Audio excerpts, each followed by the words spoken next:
So, here's the layout. My wife left with all three of the kids. David's 4, Elizabeth is 3, and Gwendolyn is going on 5 months now. She was born in December.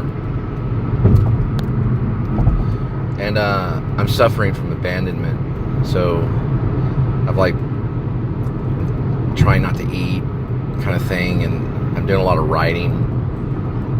So I've decided to start over. And I met someone from Russia. I know it's crazy, but it's easy to do on these dating lines. Somehow she found me. I don't know, those Russians with espionage. But anyway, she's really sincere. And we've written several letters to each other for about a month. But she doesn't make a lot of money. She works in an orphanage. She's just terrifically beautiful. And I think it'd be better for me to start over. I don't want to be a part of a blended family. I don't want to have anything to do with a blended family. I don't want to be a stepfather ever. I will not do that. I'll go down kicking and screaming. You cannot force me to be a part of a blended family. I will not do it.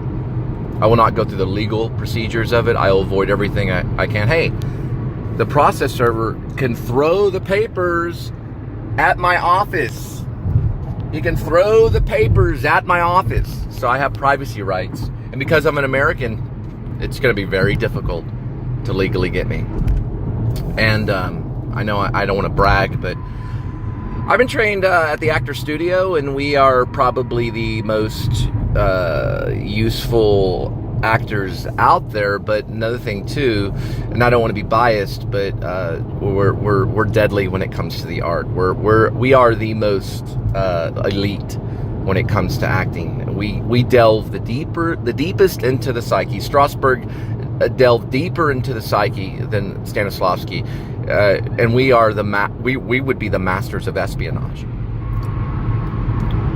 But anyway, I think I really love this Russian. But the thing is that towards the last letters that I gave her, I spilled out a little bit of my mistrust, because I used to work for a bank for about 5 years. And we are not supposed to give out money through Western Union based only on emails. But I found out that she's sincere. I found out that she was real. She provided a Russian address. Also, another technique we have at the bank is that we never open an account without an address. We cannot do that. We lose our jobs doing that.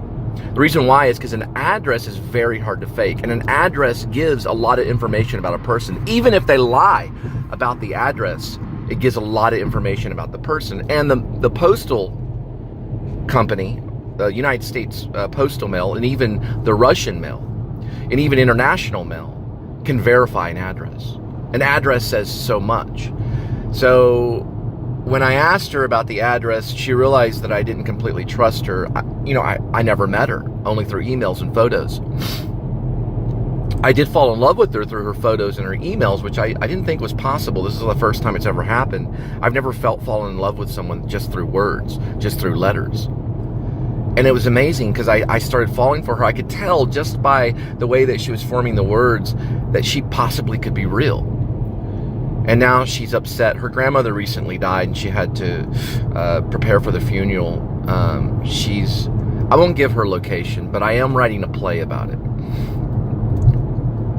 And I think I'm titling the play right now. It's a 2-person play or a 1-man play. Whether or not if she comes to me or not, I don't know. If I can imagine her being here and make Act 2 with a Russian character. But I'm naming the play Rushin Better Fly, and it sounds like Russian butterfly. But rushing as in we rush, right? We better rush to get things done. Another thing too is we're in a world of urgency. So rushing is something that we do, and it also sounds like Russian, but it's spelled R-U-S-H-I-N, and then the little apostrophe thing. So for Russian, as in rushing around. Martha rushed. But anyway, Russian better sounds like butter. Better fly as in butterfly. But she's very beautiful. And I'm madly in love with her. And I think that the play is kind of based on her and my connection with New York, and a little bit of the actor studios in there. And I'm talking to myself throughout the plays along soliloquies. I'm mentioning the letters. The letters are revealed on a wall, on 2 walls. So you can read the letters as the play is happening. A Russian, a female actress with a Russian accent comes in to read her side of the letters, and you see the love affair appear. Now in Act 2, whether she comes or not, whether I have to imagine it or experience it, that love affair happens in Act 2 between the protagonist, which is E.L. The last name is Paternak, which is similar to a Russian writer, Paternak, who wrote Dr. Zhivago. But the last name is Paternak. And L is the first name. So I'm going to tell you this, that part is not real. I'm not giving out real names on that one. Of course, I'm going by my pen name, Ash Cole. I've been using Ash for a long time. So it'll be the 2 of them, and it's between 2 people. It's a love play. So it's a play strictly about love and romance and reckless abandonment of this world, giving up the great facade of this world so you can delve into what is real, which is love. So it takes place in an apartment in 5 or 6 rooms. So the 5 rooms are the living room, the office, which all things are imaginary. So you'd only use like a chair or a couch. You might have a TV on there for the sound. The character's also watching Shameless, season 8. He's going through, because for some reason I always return to the movie, the Netflix or whatever series it is. I don't know if it's Netflix or AMC or what it is, Shameless, but Showtime, I think it's Showtime. So Showtime Shameless, because when you watch that, you start to become less shameful, because divorce and separation is full of shame. But anyway, so that's what I'm working on now. I spilled out 10 pages in one sitting, and the character is very much a writer. And I hung out with all the playwrights at the actor studio, because they have 3 programs. They have the actor studio, and they also have the directing program. But I was mostly obsessed with the playwrights. I probably should have entered as a playwright, but I felt like going through the acting track would be better for me, because I don't think I need lessons in playwriting.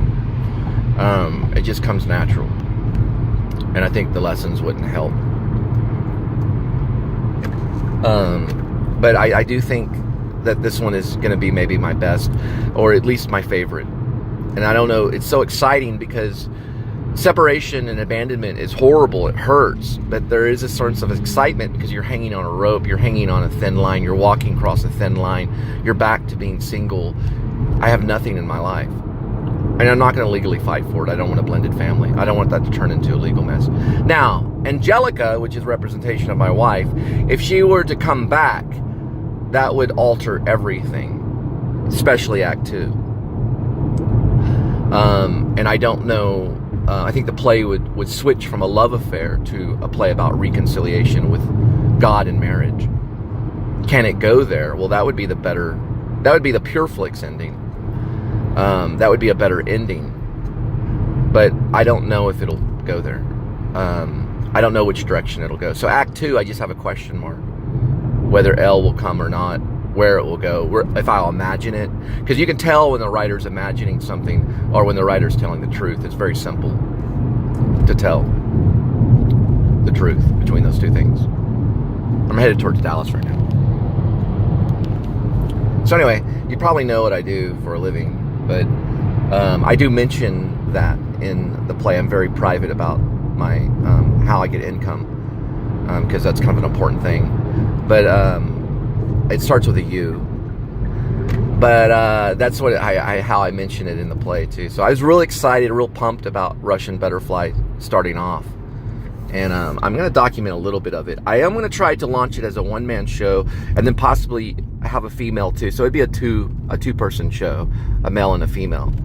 But I am going to try to launch it definitely here in Dallas. I'll throw it around up north too to contest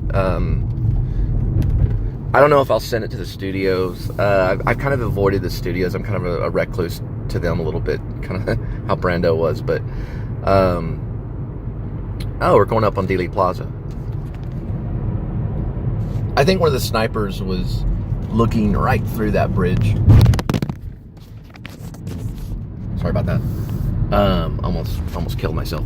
But I think the sniper was looking right through that bridge. Maybe. I don't know if Oswald was. But I had an idea about an Oswald play, but I'm dropping it. I don't want to write on that template. That template has been done.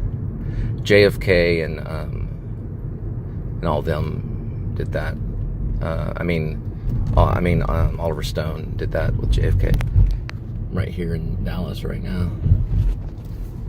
Yeah. So, anyway. Okay. So, that's what my plans are for now. So I'm gonna go solo with this until I get everything written.